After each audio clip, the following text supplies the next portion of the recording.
I watched the evolution of both these guys. This didn't happen overnight. In 2022, before he owned Twitter, Elon tweeted this chart depicting how he felt about the liberal side having shifted so much that it left a basically liberal centrist like him now labeled a conservative. I related. I related to the kind of mean girl shit you get from the cool kids in Wokeville when you're perceived that way. They tried real hard to cancel Rogan a few years ago, and when Elon hosted Saturday Night Live in 2021, well before he was a Trumper, some of the cast members gave him the cold shoulder for the sin of being rich. If you want to win my vote, don't give me the ick.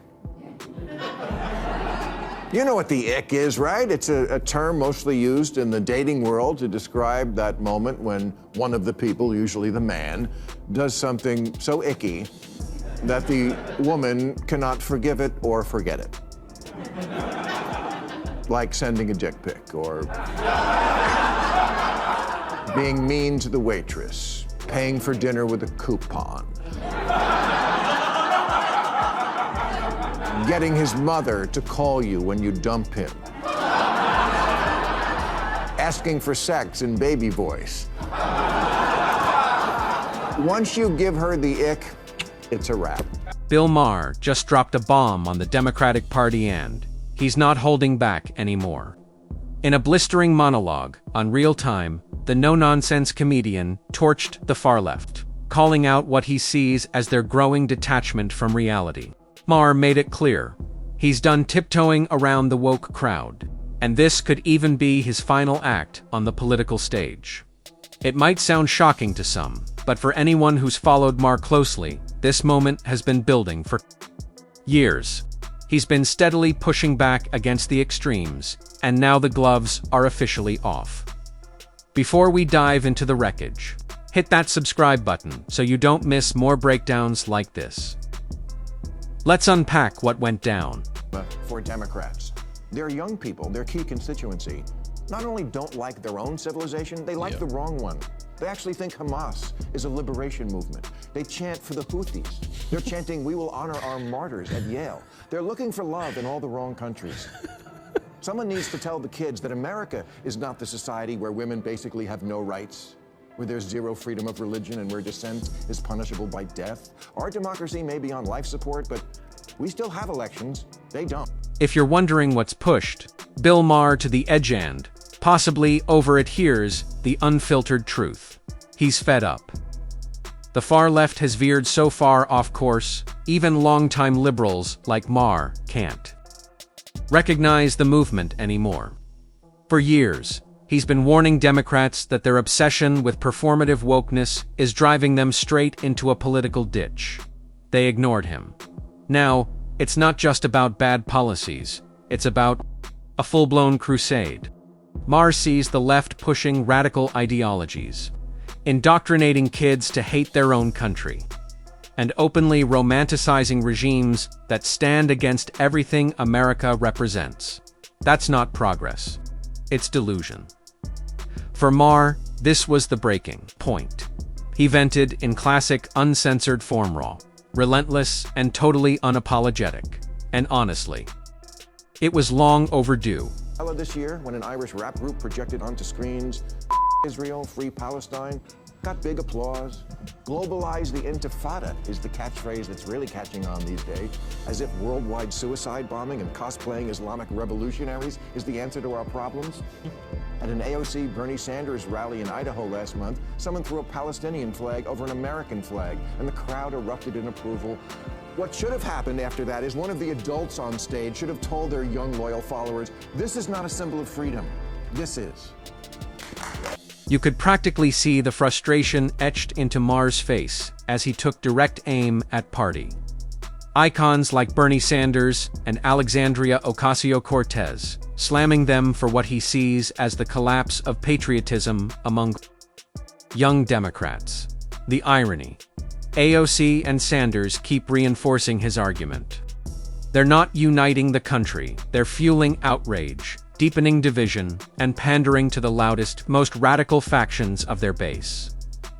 Maher's voice shook with anger as he tore into Democratic leadership, accusing them of tossing aside enduring American values in exchange for TikTok likes and fleeting applause. But this wasn't just another rant, it was a eulogy.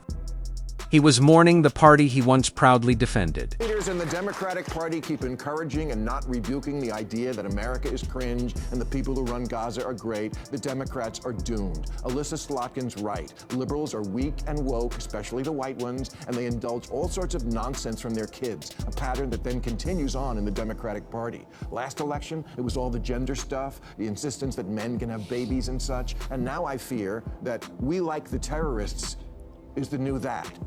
Liberals need to push back on the dumb ideas that come from their children.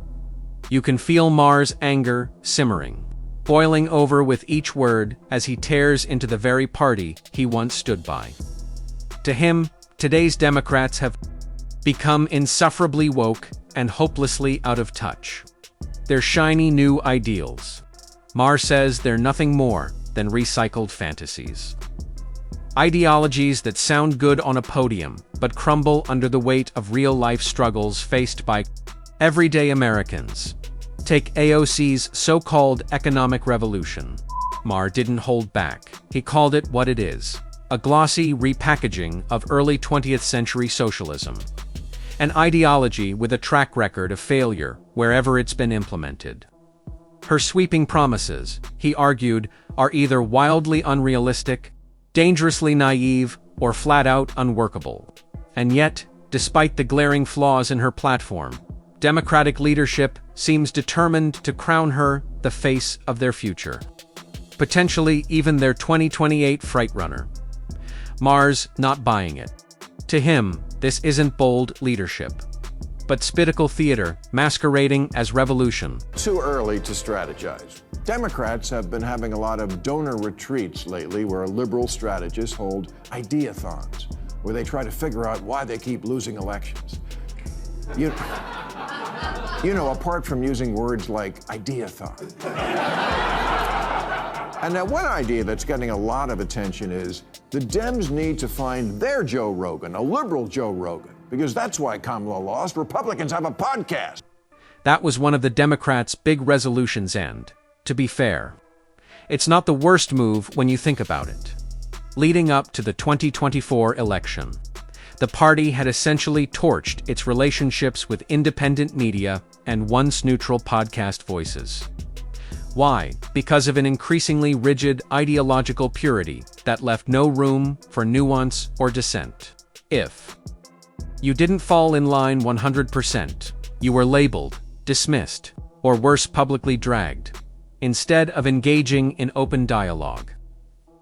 Democrats met criticism with cancel campaigns, online pylons, and purity tests.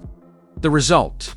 Many of those alienated voices didn't just go silent, they went elsewhere, out of sheer frustration with the party's arrogance and intolerance. Some began leaning toward Trump, not necessarily because they loved him, but because Tree represented the only space left for I think his mind is completely inflexible. His neck, yes. But not his mind. And he's expressed unease with some things Trump is doing, as has a certain disgruntled former employee named Elon Musk,